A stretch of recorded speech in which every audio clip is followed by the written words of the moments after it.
నమస్తే ఆంధ్రప్రదేశ్. తిరుమల తిరుపతి దేవస్థానాల ధర్మకర్తల మండలిలో జరుగుతున్నటువంటి అంతర్యుద్ధం, కుమ్ములాట్లు ఇవాళ బహిరంగ రహస్యం. ఇవాళ శాసనసభలో మంత్రి అంతా బాగానే ఉంది అని సర్ది చెప్తున్న ఒక పక్క, మరొక పక్క టీటీడీ చైర్మన్ ఆదికేశవ నాయుడు, అలాగే ఒక సభ్యుడు చెవిరెడ్డి భాస్కర్ రెడ్డి ఒకరి మీద ఒకరు ఆరోపణాస్త్రాలు, ప్రతి ఆరోపణాస్త్రాలు సంధించుకుంటున్నారు. అసలు ఇవాళ తితిదే బోర్డు పనితీరు ఎలా ఉంది, ఏం చేస్తున్నారు, ఈ అంతర్యుద్ధం ఏమిటి, ఈ కుమ్మలాట్లు ఏమిటి, దీని వెనకాల ఎవరున్నారు, దీని యొక్క అర్థం ఏమిటనే విషయాల మీద ఇవాళ చర్చను చేపట్టాం. ఇవాళ చర్చలో పాల్గొనడానికి బ్రాహ్మణ సేవా సంఘాల సమాఖ్య నాయకులు శ్రీ దేవంరాజు రవి, ప్రఖ్యాత ఆధ్యాత్మికవేత్త, ప్రవచనకారులు డాక్టర్ కందాడై రామానుజాచార్యులు, దేవాలయాల ఆస్తుల పరిరక్షణ ఉద్యమ సమితి కన్వీనర్ శ్రీ ఎన్వీఎస్ఎస్ ప్రభాకర్ మనతో ఉన్నారు. మనం చర్చను ప్రారంభించుకునే ముందు ఈ ఘడియల్లో ఉన్నటువంటి వార్తలోని ముఖ్యాంశాలని ఒకసారి చూద్దాం. బస్తీనే సవాల్ అంటున్న ఆదికేశవులు, చెవిరెడ్డి. టీటీడీ అక్రమాలపై చర్చకు సర్కార్ సంసిద్ధం. విమర్శలపై డాలర్ శేషాద్రి మనస్తాపం. మీడియా ముందు కన్నీటి పర్యంతం.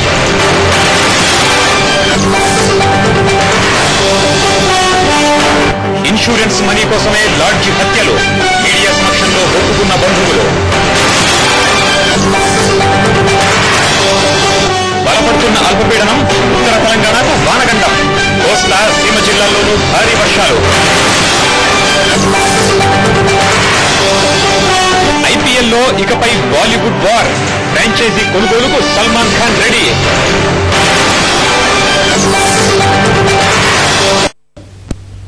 ఎన్వీఎస్ఎస్ ప్రభాకర్ గారు, నువ్వు అతిథి గృహం ఎలా ఉపయోగించుకున్నావు అంటే నువ్వెలా ఉపయోగించుకున్నావు, నువ్వెన్ని టికెట్లు అమ్మావంటే నువ్వెన్ని టికెట్లు అమ్మావు, నువ్వెన్ని టికెట్లు ఇచ్చావంటే నువ్వెన్ని టికెట్లు ఇచ్చావు, నీకు కావాల్సినటువంటి గుళ్ళకి మఠాలకి ఎంత తీసుకెళ్లిపోతున్నావు అంటే నువ్వెంత తీసుకెళ్లిపోతున్నావు, ఇలాంటి చర్చ, వాదోపవాదాలు, ఘర్షణ, ఒకరి మీద ఒకరు ఆరోపణలు. సో తితిదే పాలక మండలిలో, ధర్మకర్తల మండలిలో ఏం జరుగుతుంది?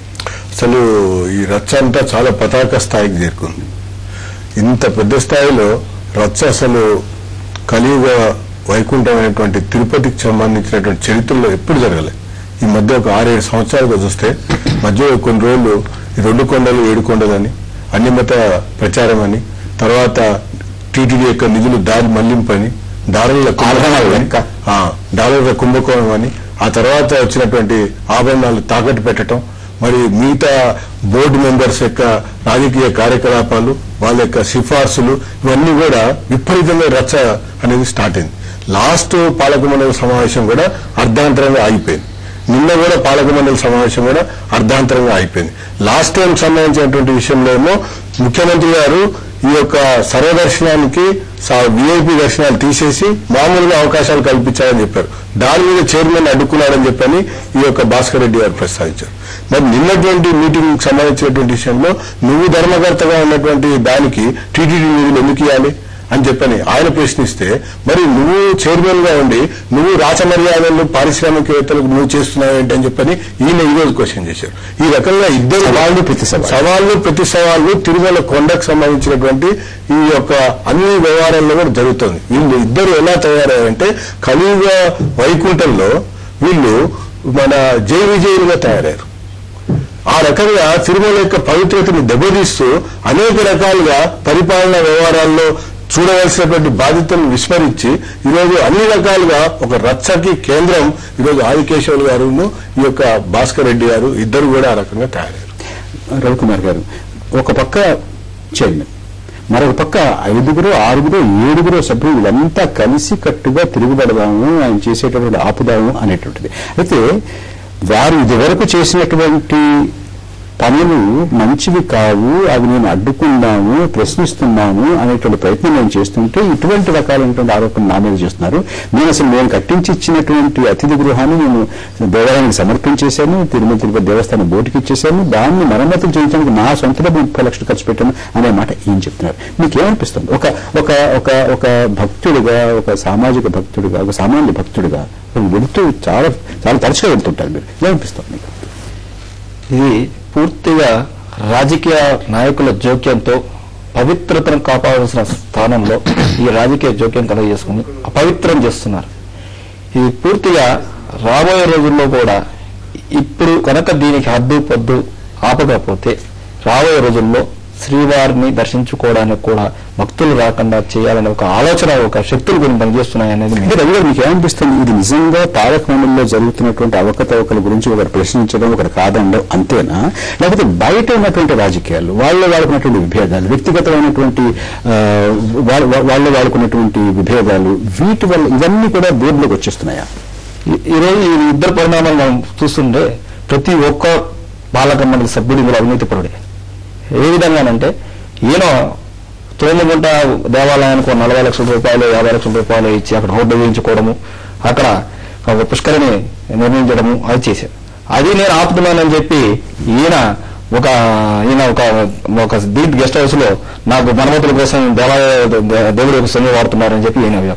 అంటే ప్రభుత్వం కూడా ఈరోజు ఆలోచించాల్సిన విషయం, ఇద్దరు పాలక మండలి, ఒక చైర్మన్ ఒక పాలక మండలి సభ్యుడు ఈ రోజు ఈ విధంగా ఒకరినే ఒక విమర్శ చేసుకుంటున్నారంటే ఇద్దరు దొంగలే, అందరూ దొంగతనమే చేస్తున్నారు. కాబట్టి తక్షణం ఎందుకు స్పందించట్లేదు? ఈ పాలక మండలిని రద్దు చేయడానికి ఇంత ఆలోచన చేయాల్సిన అవసరం ఉందా?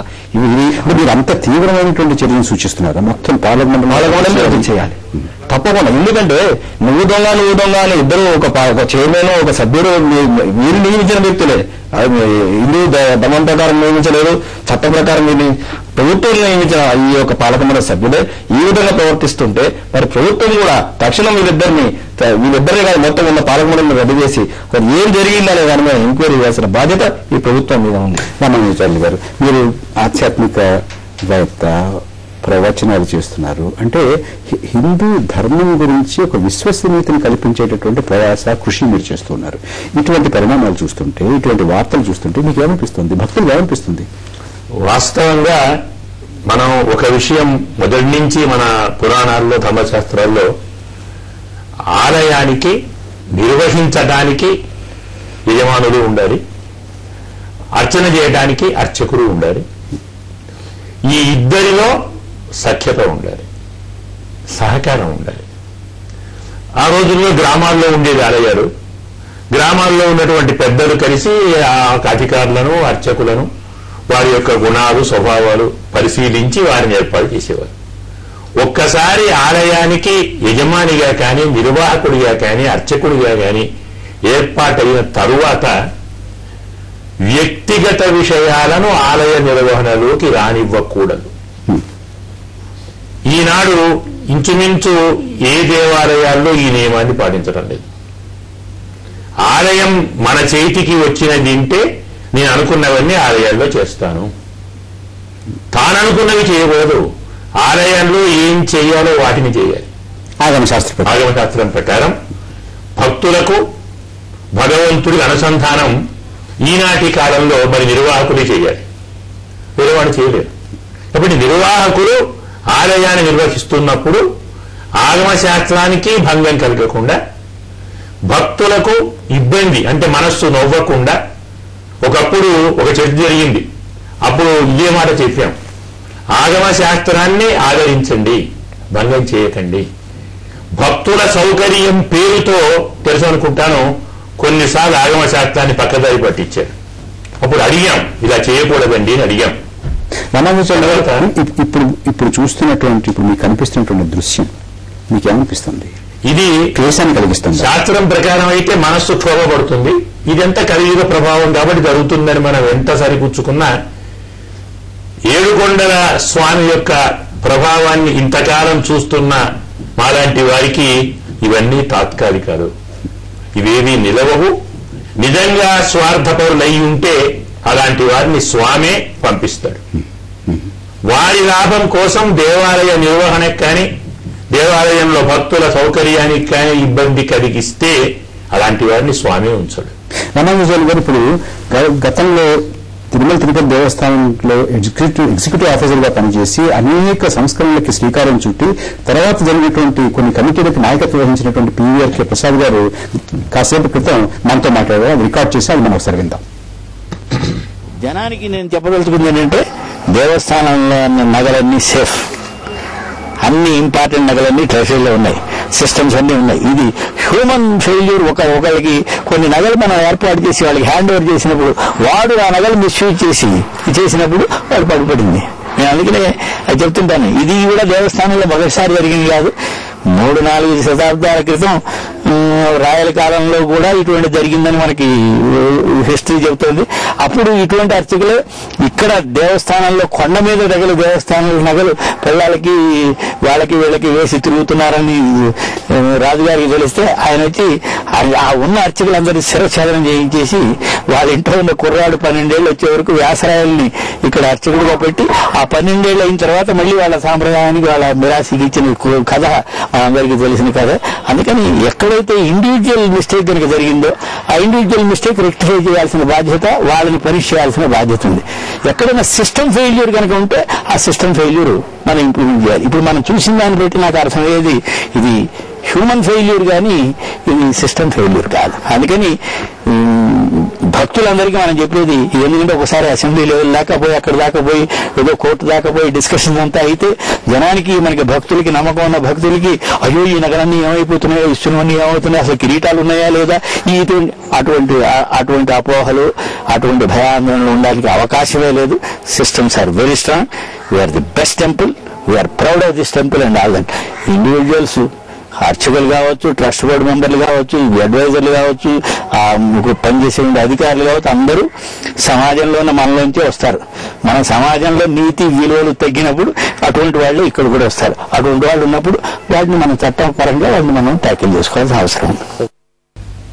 రెండు చాలా ముఖ్యమైన విషయాలు పిఆర్కే ప్రసాద్ గారు ప్రస్తావించారు. ఒకటి వ్యవస్థాపరంగా ఉన్నటువంటి లోపాలు, బలహీనతలు అవి ఎక్కడా కూడా లేవంటున్నారు, చాలా బలంగా ఉందంటున్నారు. రెండోది వ్యక్తుల వైఫల్యాలు ఉంటాయి, దూరుకున్నా ఇప్పుడు ముందు ఉంటాయి. అయితే ఎక్కడ కూడా మనం భయపడాల్సినటువంటి అవసరం లేదు, ఆందోళన చెందాల్సినటువంటి అవసరం లేదు అనేటువంటి మాట పిఆర్కే గారు అన్నారు. ఈ రెండు విషయాలు, వ్యవస్థ ఎలా ఉంది, వ్యక్తులు ఎలా ఉన్నారు అనే విషయం మీద మరింత వివరంగా మనం చర్చ చేద్దాం. ఆ చర్చ చేసే ముందు ఒక చిన్న విరామం తీసుకుందాం.